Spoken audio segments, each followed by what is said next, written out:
shades of the Sumas 2 controversy in the Fraser Valley, but this time it's in southeastern BC. And that's not the only difference. Here's Deb now with NewsHour Inside. Deb.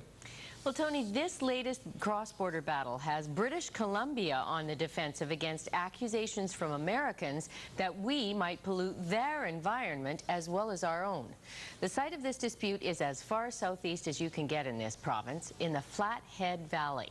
That's where the BC government is considering allowing the development of both an open pit mine and one that would extract coal bed methane gas.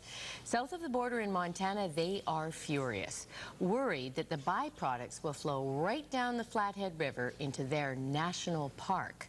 Linda Aylesworth reports. Tucked in the southeast corner of this province is a natural gem most British Columbians aren't even aware of, the Flathead Valley. It is, for the most part, untouched by humans. For those lucky enough to come here, the landscape is both humbling and exhilarating. This is fantastic, fantastic. Oh, man. Harvey Locke and Dr. Richard Hauer know and appreciate this place better than most. Because of the mixing of ecological zones, this is the richest area for large carnivores in North America. So things with big teeth like grizzly bears and wolves and wolverines and lynx and cougar, and this is the place. Nowhere in the world is there such a high concentration of inland grizzly bears. But there's concern that this pristine valley and the rich variety of furred, feathered, and finned creatures that call it home are in peril. But there is a desire on the part of British Columbia to industrialize this valley. Just upriver from us here will be, as proposed, the Klein mine. This is where Klein would like to create an open pit coal mine. In a period of 20 or so years, the entire mountain would virtually disappear. There are also proposals by the British energy company BP to drill for coal bed methane.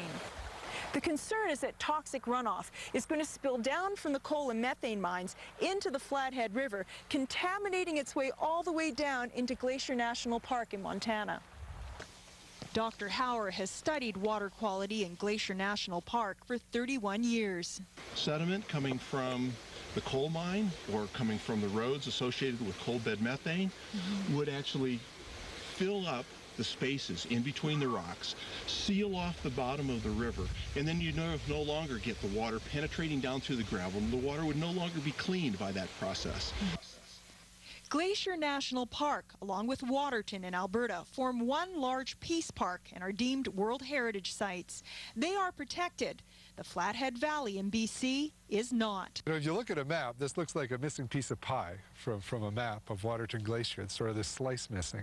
We believe the area right behind me ought to be added to Waterton Glacier International Peace Park to fill in that missing piece. Another reason they want the Flathead protected is because mining could interfere with the grizzly bear's route along the river valley, which they follow back and forth over the border to breed. Letters from government officials on both sides of the border have been exchanged. U.S. officials don't want BC to approve mining in the Flathead. We're not getting the action that we were hoping to get. We feel as though it is the objective of, part of the objective of British Columbia is to cut the Americans out of working on this particular issue. But BC's provincial government insists it's working with Montana's governor and that nothing is a done deal yet. No one should presume that it is even going to get through the process or be approved in the final analysis.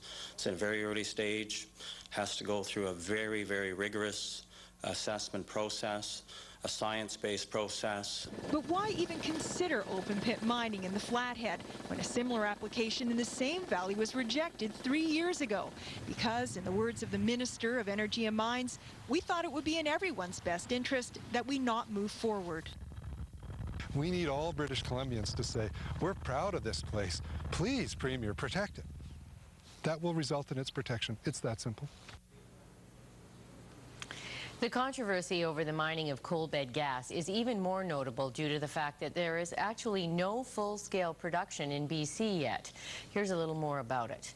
Coal bed methane is a natural gas that's trapped in coal seams. It was created over millions of years as plant material was converted into coal. It's very similar to the conventional natural gas that's being produced and used today. It requires little processing after it's extracted, and it is one of the cleanest burning of all fossil fuels. That's what makes it so attractive. But while it burns clean, the extraction process requires removing large amounts of water from the coal bed. And as you heard, it's the possible contaminants that are in that water and where that water might end up that has environmentalists alarmed. Now, as we've said, this is all just in the proposal stage, so there's little doubt that we'll be hearing much more about it in the future. Tony, that's tonight's Insight. All right, Deb, thanks.